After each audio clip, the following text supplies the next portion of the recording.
Another episode of Unfiltered coming your way right here and now. Officially, this will go down as episode number 255. You can get us 24/7, 365, everywhere you get your better podcasts, Apple, Spotify, etc. And of course, artists formerly known as Twitter, X, if you will, at Casey Sturr. Jump in the bio, head over to the YouTube channel, like, subscribe, hit the thumbs up, and view all the 254 now into 255 episodes deep. Longtime friend, frequenter here, which we appreciate, executive reporter, MLB.com. You could also find him as an insider, looking pretty on MLB Network, our friend Mark Feinsand. Hello, Mark. How are you, sir? Looking pretty. That's so nice of you. Yeah, well, I'm trying. Look, I wasn't saying with help of makeup. And by the way, I was noticing today, I don't know if I never noticed it, but the very professional, like glamour shots looking photo in your X or Twitter, I don't know which one you call it, profile picture. I like that. Like, was that taken at the network in the studio? That actually was taken when I went in to do the interview for The Captain. That was on the set of The Captain. And they sent me some still shots from that day, and I just liked that one, and I said, yeah, let's make that. It's I've nice. I've been using the same profile picture for a long time, so let's switch that up and put one in that a professional photographer actually took. Yeah, it's nice. It looks very nice. Nicer than the Canes hat you're wearing now, but we'll get into that at another time. I want to get into the Wheeler extension, talk about a number of things. We, as always, here presented quickly by our good friends at Bet Online.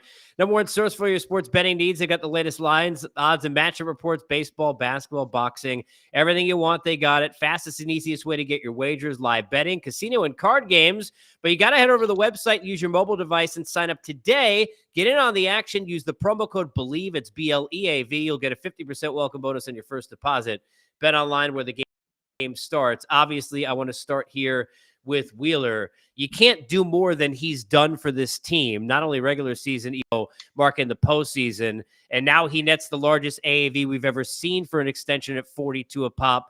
3 years, $126 million. So much for the Phillies not doing a lot this offseason. Almost $300 million between Wheeler and Nola now in that rotation. Yeah, and I think keeping those two guys was important for them. I mean, we see what the price of pitching is. They've paid the price for pitching now. But that's the foundation of their team. As great as their offense can be, and as great as Harper and Turner and everybody else there is, you don't win without top line, front line starting pitching. And they had a 1-2 punch that was basically unrivaled in the league, and now they've done what they've needed to do to keep them. And by doing a 3-year deal, this was Wheeler's choice. This was not him saying this is all I can get. He went into this saying, I want a 3-year deal. I don't want to necessarily go for the 5-6 year deal like a lot of other pitchers in his situation would. And they were able to get basically the Max Scherzer deal done. But for the Phillies, for a guy who's a few years younger than Scherzer was when he signed that deal with the Mets. Is the prevailing thought then being that that's what Wheeler's looking at as kind of the end of his career, last contract mark? Or you think something having to do, obviously, with the bumped AAV, which will come with the lack of a longer term? It's probably a little bit of both. I think when you're in that spot and you're saying, okay, now I'm signed until I'm through my age 37 season. Look, Scherzer signed that deal with the Mets when he was 37. So Wheeler may look at it 4 years from now or 3 years from now when he's got a year left and say, I still feel good. I'm still pitching well, and I'm going to keep going. But that's something he'll have to determine on his own when he hits that age 37, whether he's satisfied with a 14-year career or whether he wants to keep pitching. But at least this does give him options, and it does give him a higher AAV now, where by the time he's done with this extension part of the contract, he will have earned $244 million or just from the Phillies. So pretty good career. Not bad for a guy who was once considered like an afterthought in that Mets rotation, right? That had DeGrom, and then you think about what Harvey was going to be, all those guys, and then there's Zach Wheeler, the guy that they got, if I recall correctly, I think it was a deal for Beltran initially when they got him, and That's wow, correct. has it ever worked out for the Phillies? I mentioned the Nola, obviously, deal that they've spent a ton of money. And there's been a lot of talk about Bryce Harper wanting to, get some sort of an extension as well. Is that, look, to me, you can never fault a player or an agent for asking. That's their job. They're always supposed to try and want more money. That's what they do. But any way that you could foresee any situation where that ends up happening, especially considering now being tied to a first base position, you look at the age of Bryce and the amount of years left on this deal? No, it's ridiculous. He signed through his age 39 season. You're not extending a guy with what 8 years left on his contract. You're not extending that guy with 7 or 8 years left on his deal. I mean, they have him signed through age 39. I'm not saying he won't play into his 40s. I'm not saying he won't wind up with the Phillies into his 40s. But the idea of giving him an extension now, just unless it's to rework the whole contract to bring down the AAV. And even then, his AAV isn't that bad because, he and Scott Boras were so, insistent upon getting the deal that was the biggest deal at the time, biggest free agent deal at the time, to top that Stanton deal, that the AAV is not even that bad. It's not like you're looking at a $40 million Aaron Judge type AAV. So I don't see it. Look, good for Boras for asking, good for being out there. If maybe they caught Dombrowski on a weekday and he said, sure, we'll give him 2 more years. But I don't see any reason for the Phillies to even entertain the idea of extending Bryce Harper with 7 years left on his contract. Yeah, and I don't think, for people who don't remember, he could have, at the time, there were teams that would have given Harper, Dodgers, Giants, others 3 or 4 years at the huge AAV level and get a shorter deal to go back out to market. But it was Harper who said he wanted to finish his career in one spot and to have the 13 years or whatever it is. And now kind of you made, not a bad bed, by the way, to make, but you made the bed. Now you got to sleep in it. Elsewhere, we still have free agents that aren't signed. I know, speaking of the Phillies, obviously the Philly fans were hoping maybe Montgomery would end up there. Blake Snell is clearly the largest name that's out there. It seems just too obvious that the Yankees make sense. I know there's been a lot of reports, and you've done reporting on this, that there's been an offer on the table. There have been conversations. Are they dormant at this point, Mark? Is there any fluidity at all to any conversation right now with Snell and the Yankees or any other teams? No, it seems pretty dormant at the moment. One of the issues the Yankees have when it comes to Snell or any free agent at this point is that they're already over that top luxury tax line, which means that any dollar they spend at this point, they have to pay $1.10 in tax. So if you sign Blake Snell, let's say even for a 1-year, $30 million contract, you're paying him 63. You're paying him 30, but you're paying $63 million for that contract between the contract and the tax. I don't think the Yankees are willing to go there. I don't think they believe they need to go there.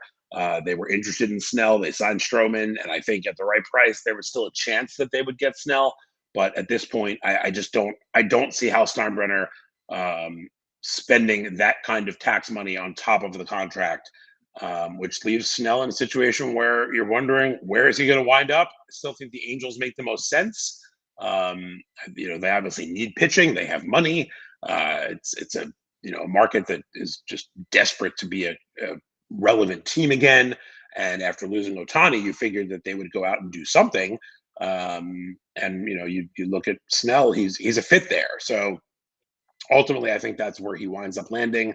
They like Montgomery also, so maybe Montgomery is the guy who ends up there. But I think the Red Sox are another team that sort of fits better for Montgomery. So if I had to guess right now, and my guesses are always terrible, so this might be bad news for Angels and Red Sox fans, but my guess would be Angels get Snell and Montgomery goes to the Red Sox. You mentioned the Red Sox, and the timing of the Netflix thing is just hilarious because all the seasons that you and I've been around the team and covered them, that you would have loved to watch a documentary on the Red Sox. This would not be necessarily in that category. The Red Sox fans don't want to see this, but it is interesting how little they've done, and they don't spend money, and where they sit in the division. How do you try and put her on it? You've got still the Montgomerys of the world. You seem to have ties, and there's been conversations. You've got Snell, you've got others, and the Red Sox don't seem to move. How do you put your finger on the Red Sox lack of desire, seemingly, to spend money and to try and even win this year or next? It might be the biggest mystery of this offseason that the Red Sox haven't gone out and done more. They've made a few moves. I mean, Giolito's a nice pitcher, and he certainly will help them. But I look at that team and in that division, and there's no way that they could look at that division and say, yeah, we're right there with the rest of these teams. I mean, the Yankees went out and added Juan Soto among some other guys. The Blue Jays have been a really good competitive team, and they keep getting better. The Rays are the Rays. You look at their roster now, and you're like, well, they can't do it again. They're gonna fall backwards. But then they'll go out and win 93 games, and we'll all go, how do they do this? But they do it every year. And then of course the Orioles, who, I mean, they're becoming maybe the most entertaining team in baseball to watch. I mean, if I'm just flipping around my baseball package on any given night and the Orioles are playing, there's a good chance I'm going to flip over to that game because with the young talent they have, coming up, I mean, who can't wait to see Jackson Holiday play? Kobe Mayo's hitting just bombs in spring training. I don't know if he's going to make the team, but that's another guy on the way. Colton Cowser looks like he's finally ready to assert himself, and there's not even a spot for him because between Hayes and Mullins and Santander, where's he going to play? But he could be that fourth outfielder that lets them rotate some of those other guys to the DH spot. Oh yeah, and they got Corbin Burns. So the one thing that we always said that they need to go out and get an ace. And I was last year banging the drum. I know I've told you this for them to go sign Evaldi. I thought he was the perfect guy to add to that young team. Well, they went and got Corbin Burns, and I understand he's only there for 1 year, but if he likes it there and he looks around and sees the talent and the fact that this is going to be a winning team. And by the way, they have a new owner coming in who may actually spend the money to give Burns a new contract, to extend a guy like Rutschman and make sure that he's not a 6 and out or all of a sudden he's a year from free agency and you got to trade him because you don't think you can re-sign him. Gunnar Henderson's going to be a little tougher. Jackson Holiday is going to be a little tougher because Scott Boras represents them both and he's not so much into the pre-arb extension situation. But the Orioles are lined up to be a very, very dangerous team for a very long time. And if new ownership comes in and is willing to spend the money to keep these guys in Baltimore, that team's going to be dangerous. So going back to Boston, you look at the rest of the division and you're like, how are they supposed to compete? I don't really get it. This is a big market. This is a team that sells out its ballpark every night, and they should be doing more.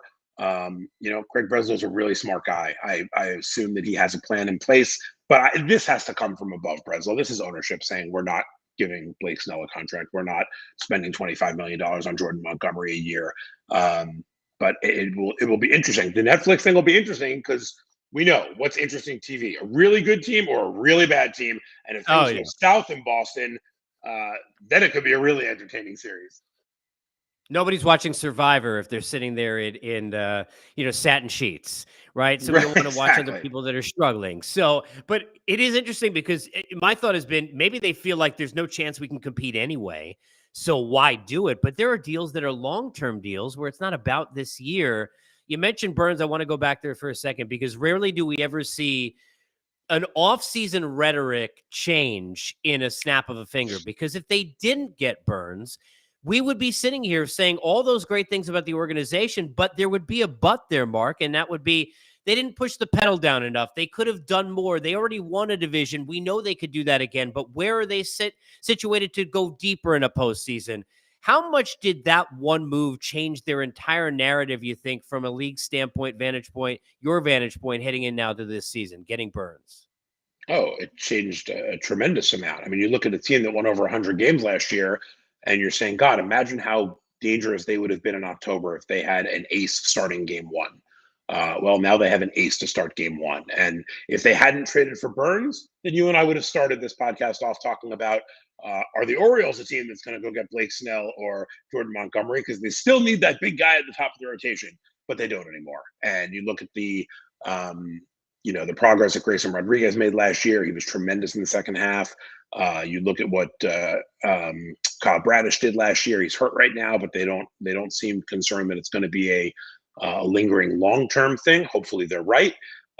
Dean Kramer's a guy who's been very good in the past, and I think has the ability to be a really solid number 4 guy who, is not going to be all right, we're going to have to go out and score 7 runs tonight to win this game. So I like what they've put together, but the whole look of it changes when you put that big name at the top. And when you have a guy who's won a Cy Young Award, who is in a contract year, certainly has motivation to go out and pitch really well.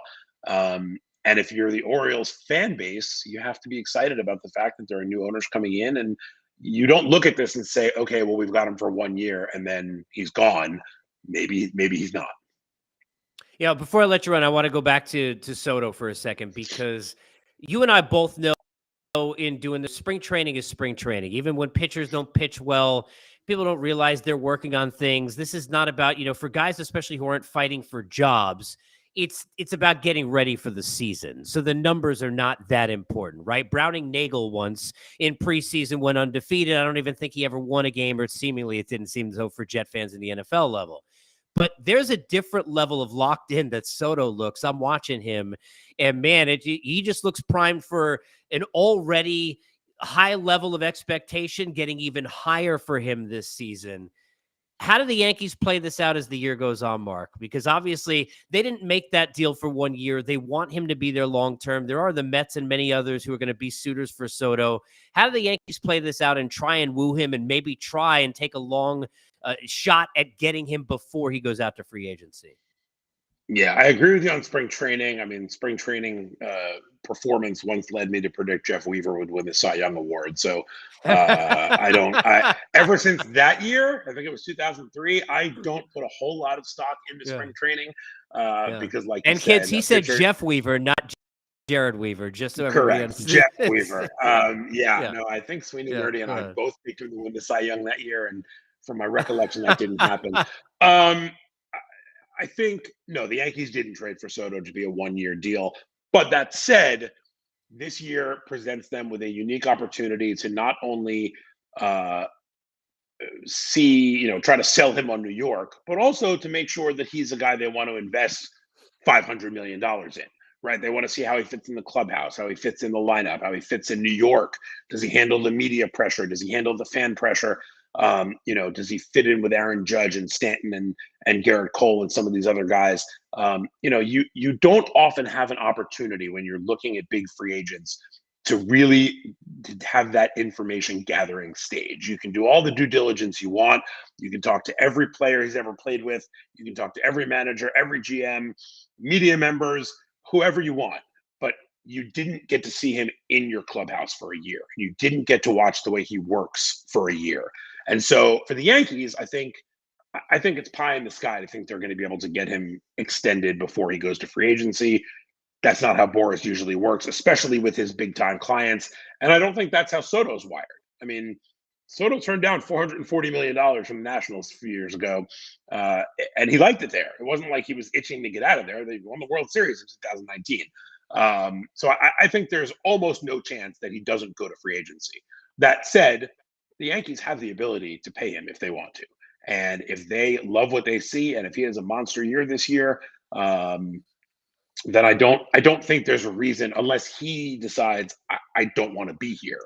I don't think there's a reason to think that the two sides won't be able to get something done ultimately.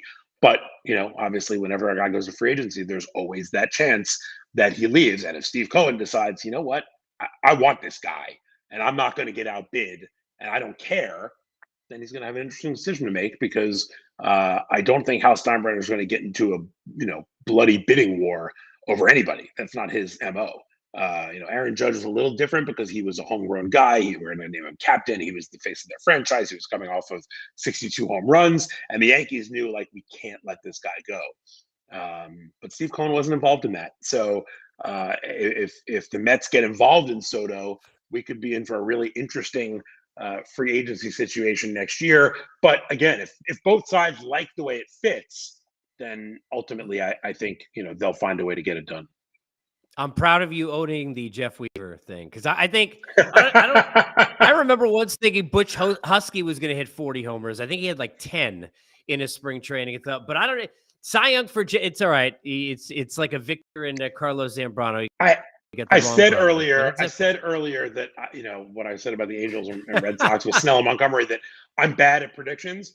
That was the thing that told me don't make predictions. They don't go well. So every year, and I'll do it in the end of March when I put out my predictions for the season and the MVPs and Cy Youngs, I will caution everybody and say, if you are fans of the teams that I am picking, I'm sorry, because it just doesn't typically work out great for me.